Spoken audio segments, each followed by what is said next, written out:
Selamat siang rekan-rekan sekalian.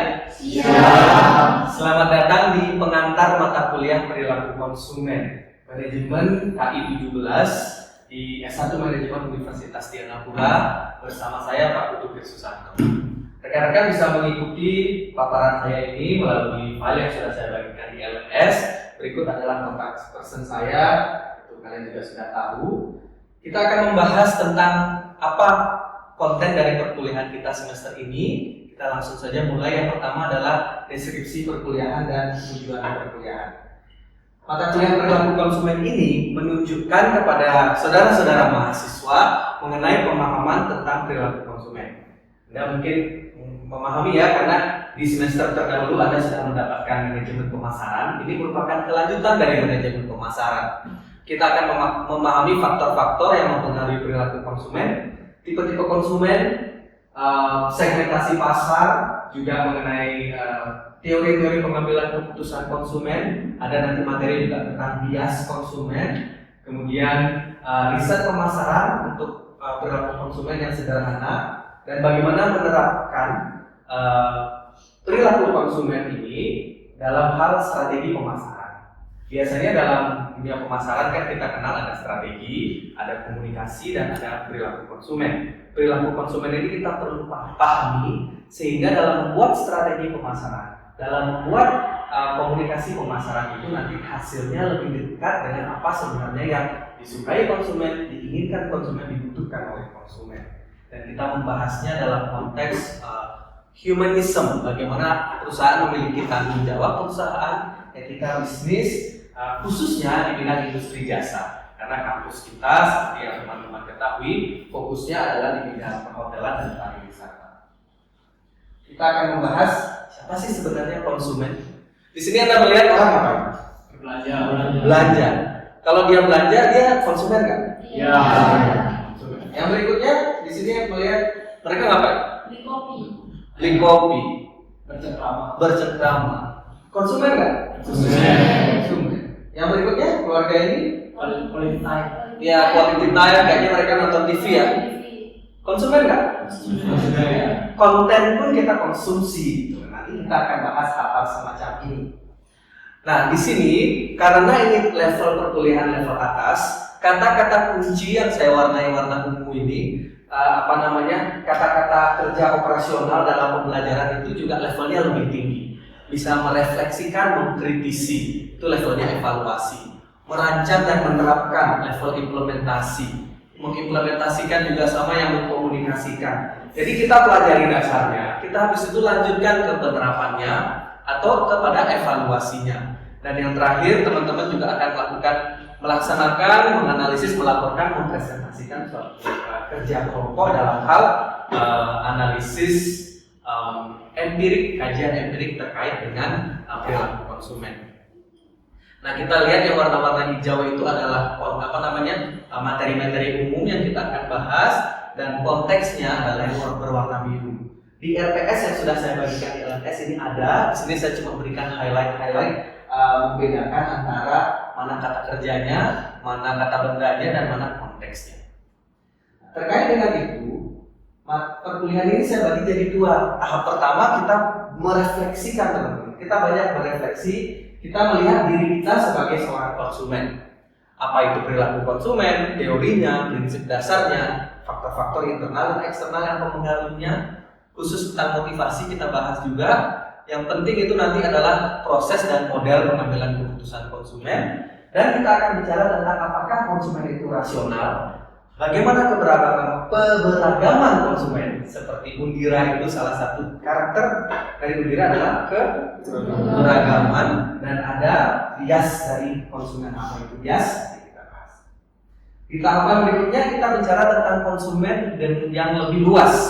Kita membahas segmentasi pasar, keputusan manajerial pemasaran, berwawasan perilaku konsumen. Kita membahas tentang komunikasi pemasaran, IMC. Don't worry about that now. If you don't know it yet, we will do that. Terus kita gimana caranya kita merancang branding sama positioning. Apapun yang dilakukan oleh perusahaan itu bercermin dari perilaku konsumen. Bercermin dari pemahaman perusahaan tentang bagaimana sih konsumen itu berperilaku. Dan kita harus mendasarinya pada etika bisnis dan pemasaran. Sehingga pada akhirnya teman-teman juga bisa melakukan suatu kajian empiris.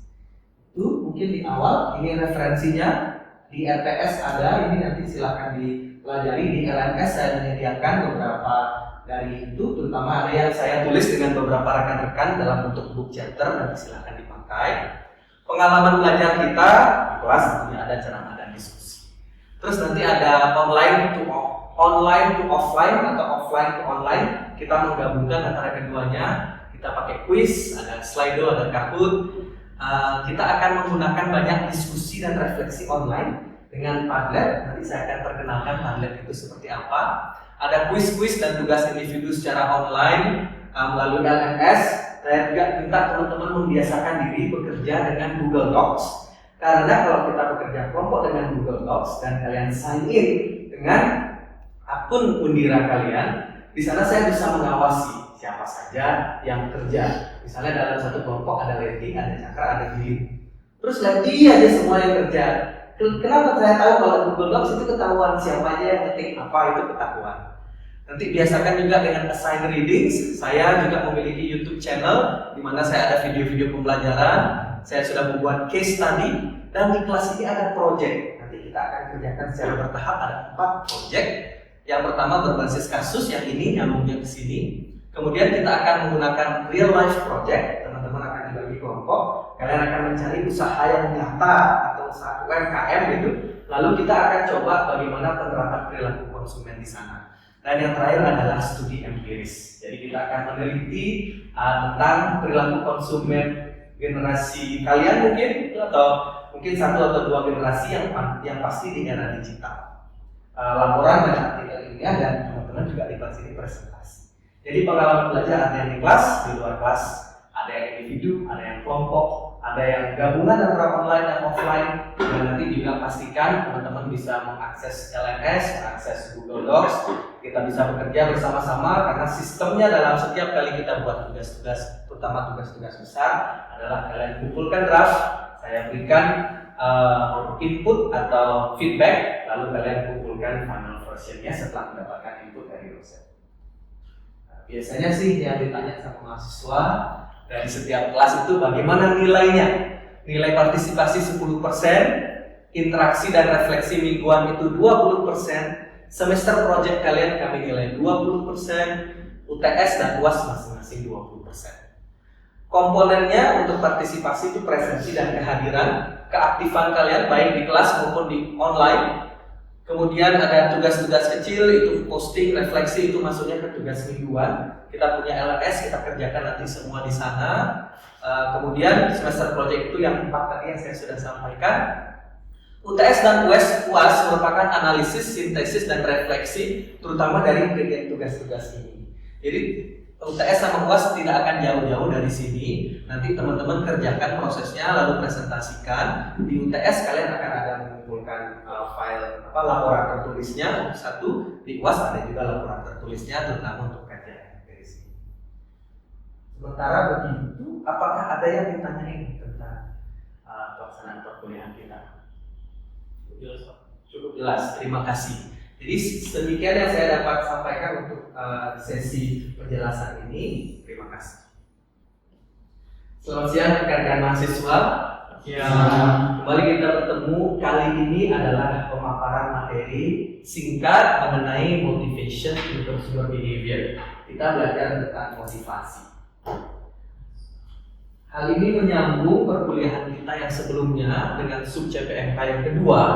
Mahasiswa mampu menjelaskan, merefleksikan, dan mengkritisi faktor-faktor internal dan faktor-faktor eksternal yang mempengaruhi perilaku konsumen serta peran motivasi di dalamnya.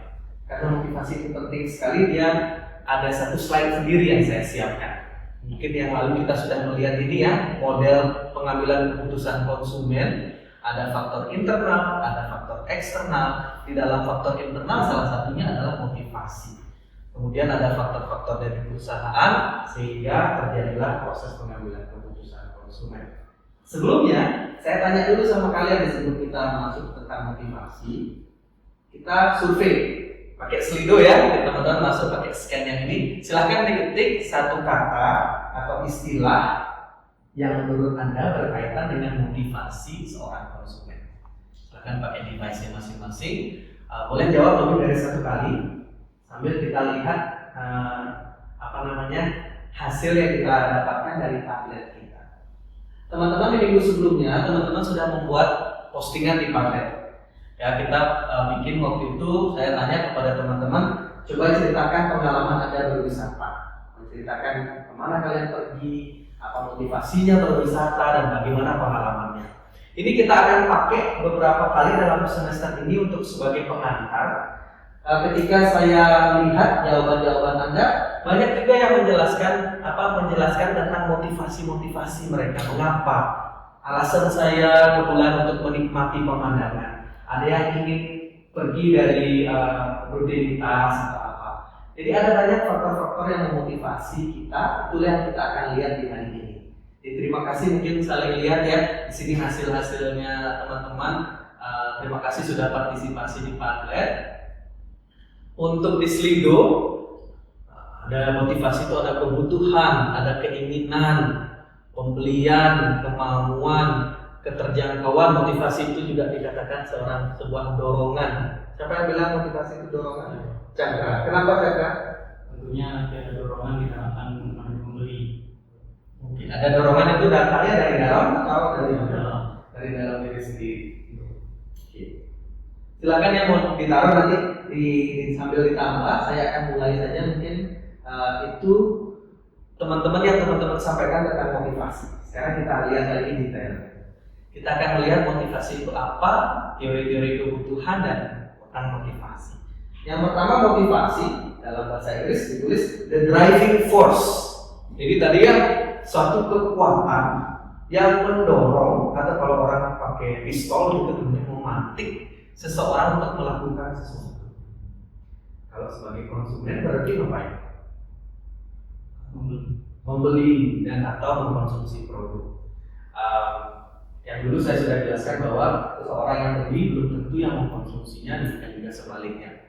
Tapi pada dasarnya adalah suatu kekuatan di balik pembelian dan pengkonsumsian satu produk. Kan kita akan melihat nanti, kita membahas tentang pengambilan keputusan konsumen. Bagaimana konsumen itu memenuhi kebutuhan dan keinginannya. Kalau saya tanya balik lagi sama kalian dulu, Agung, apa bedanya kebutuhan sama keinginan? Kebutuhan itu adalah sesuatu yang memang apa yang perlu dilengkapi dalam kehidupan seseorang. Sedangkan keinginan itu adalah sesuatu yang timbul karena ingin bersaing dengan orang lain. Oke, ada faktor di luar dari kebutuhan mendasar gitu ya. Berarti kebutuhan itu harus dipenuhi. Dia ada keperluan. Keinginan itu ya pengen. Misalnya saya butuh makan, saya ingin pizza. Gitu. Nanti kita bahas tentang hal itu. Terima kasih. Biasanya orientasi dalam perilaku konsumen itu ada yang terkait equilibrium, ada yang terkait dengan improvement of how to make things better. Pernah dengar kata equilibrium istilah ini? Belum. Equal artinya apa? Setara, sama. Equilibrium artinya mengembalikan sesuatu menjadi seimbang lagi. Equal juga equilibrium berarti seimbang. Contoh, saya mau mandi, tiba-tiba mau keramas, sampo habis. Kan kondisinya sekarang sudah tidak seimbang lagi. Untuk mengembalikan keseimbangan ini saya perlu beli sampo. Tapi kalau kemarin samponya habis, tapi saya tidak puas dengan sampo itu, saya ingin brand yang lebih bagus, itu improve.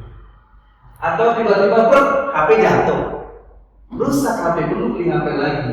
Apakah saya beli HP yang setara sama yang kemarin, itu equilibrium? Atau saya mau biar saya naik kelas, itu improvement. Kira-kira ya. Kemudian yang kedua adalah teori-teori kebutuhan. Tadi sudah benar ya, kebutuhan itu esensial, penting, butuh. Terus wants itu atau keinginan adalah sesuatu yang desirable, dipengenkan, menjadi hasrat seseorang. Belum tentu keinginan itu harus betul. Nah, ada caranya. Salah satu caranya untuk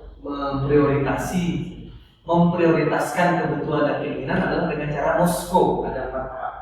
M-nya adalah must have. Must have itu adalah kebutuhan yang nggak bisa dinego. Misalnya kalau saya pengen beli motor saya itu saya pengen yang di depannya itu masih datar, supaya saya bisa pergi jalan-jalan sama adik saya ke pantai, supaya saya bisa bawa aqua. Jadi berdasarkan M saya, NMAX nggak masuk. Walaupun saya sebenarnya suka sama NMAX, tapi karena dia tempatnya udah nggak memungkinkan kan, motor doang nggak memungkinkan. Yang kemudian adalah should have, ini adalah sesuatu yang bisa menambah nilai, tapi nggak vital. Misalnya kalau saya pengen beli motor, pengen yang kuncinya tuh langsung ya keyless. Tapi kalau tidak ada tidak apa-apa. Kalau ada dia menambah nilai, itu namanya should have. Kemudian could have, ini kalau ada bagus, tapi kalau nggak ada ya dampaknya kecil.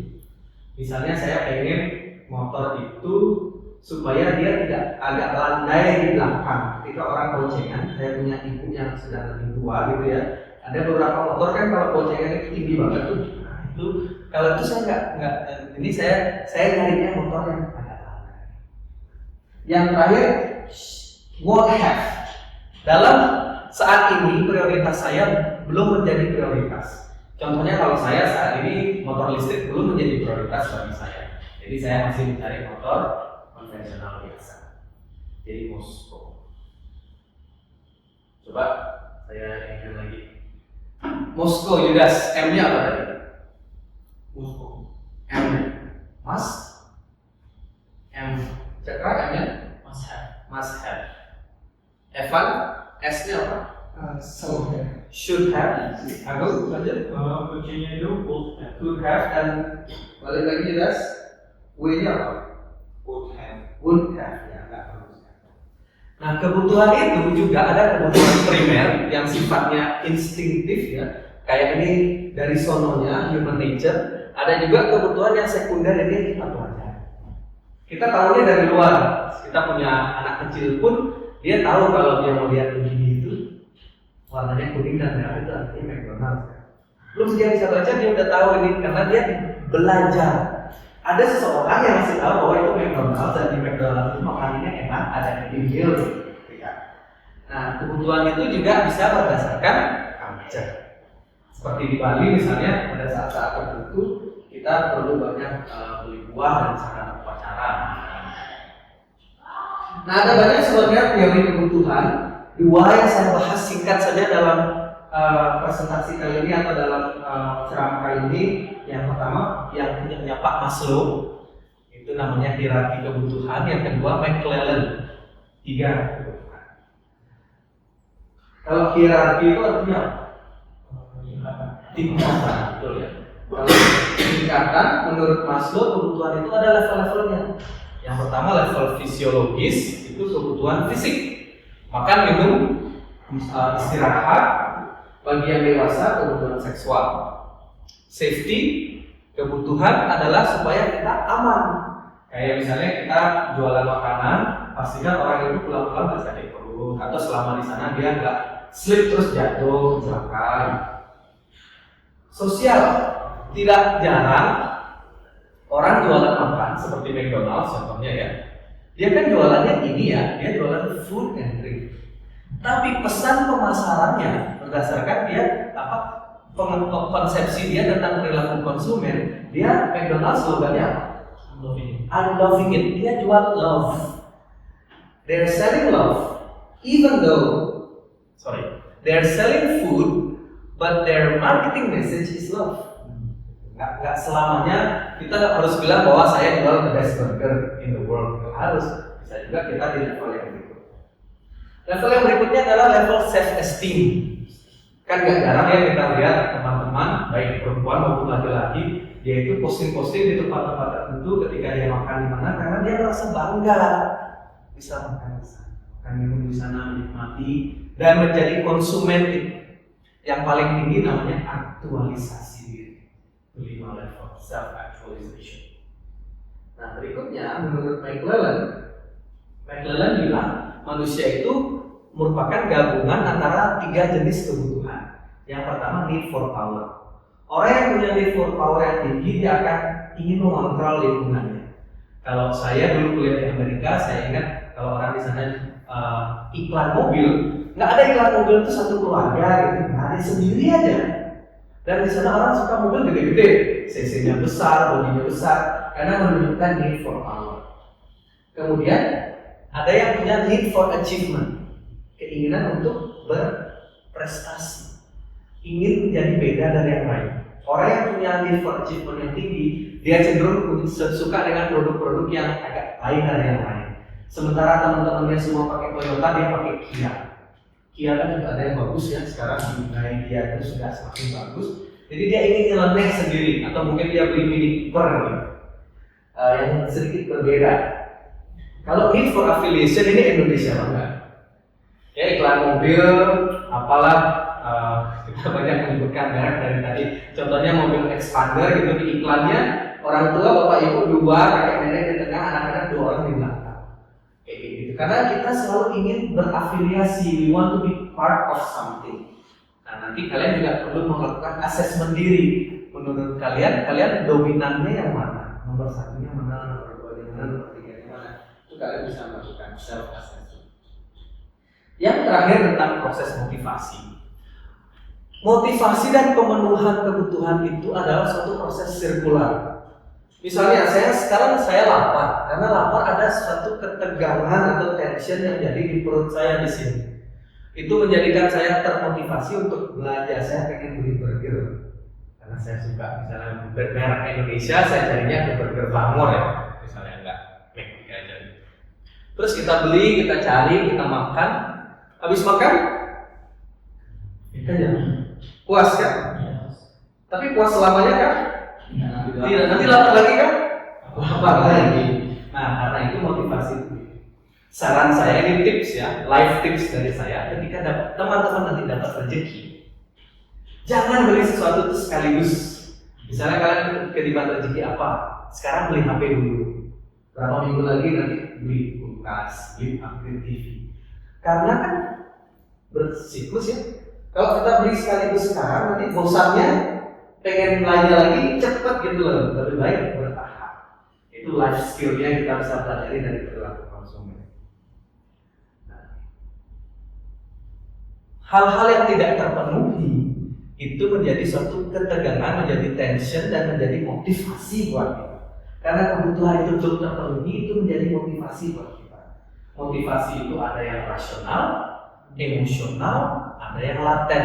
Rasional itu kita bisa pikirkan ya, misalnya saya butuh apa, misalnya dia speknya seperti apa, RAM-nya apa. Kalau emosional itu saya pengen beli HP karena status sosialnya, HP yang bisa dilipat, bukan karena saya perlu, tapi karena keren aja. Terus kebutuhan karena kita belum tahu waktu itu ya, misalnya saya belum tahu saya butuh HP lipat, tapi lama-lama kebutuhan itu teridentifikasi.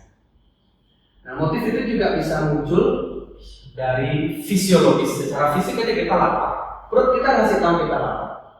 Secara emosional misalnya kita saling mimpi atau pengen apa gitu, tiba-tiba rasanya kok pengen ini gitu keluar. Kemudian bisa juga muncul secara kognitif, tiba-tiba saya kok kepikiran ini ya.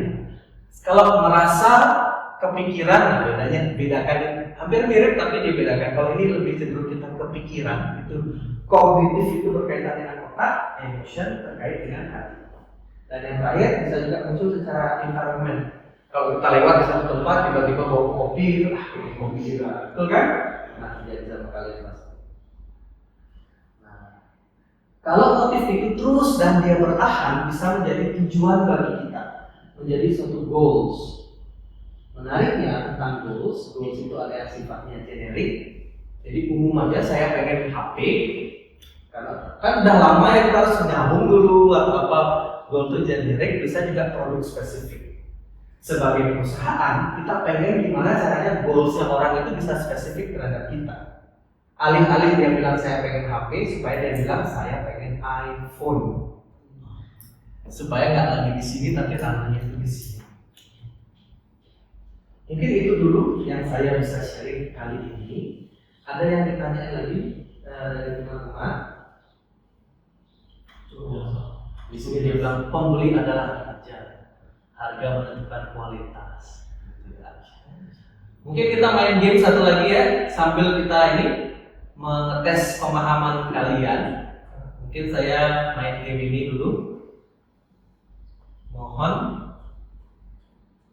dijelaskan kalau istilahnya muncul.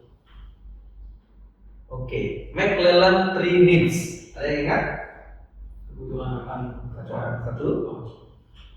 kebutuhan akan kekuatan, Power, prestasi, prestasi, achievement, dan affiliation. dan afiliasi. Mungkin satu dulu lagi.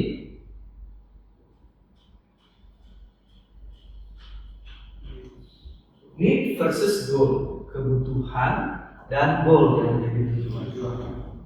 Needs itu mungkin pertanyaan saya, mana yang jangka waktunya lebih lama, lebih panjang? Goals. Needs itu bisa sesaat, atau needs itu kalau numpuk lama itu bisa jadi goals.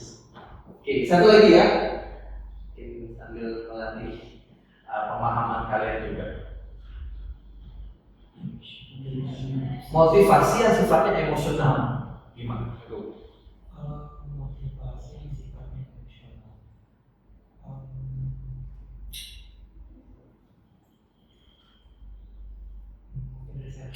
Oke, ada yang lain? Datangnya dari mana? Dari hati. Dari hati, dari perasaan. Pengen ikut tren. Pengen ikut tren, mood, macam kayak gitu. Hal-hal yang terkait dengan kebiasaan. Nah, teman-teman, habis ini saya juga sudah menyiapkan tablet baru. Nanti kalian silahkan masuk ke LMS. Ada hal yang kita tanya lagi tentang pemahaman kalian. Ada last chance, ada yang ditanyakan? Aman? Siap. Kalau begitu terima kasih, sampai ketemu di berikutnya. Dan jangan lupa mengerjakan tugasnya yang di online. Terima kasih.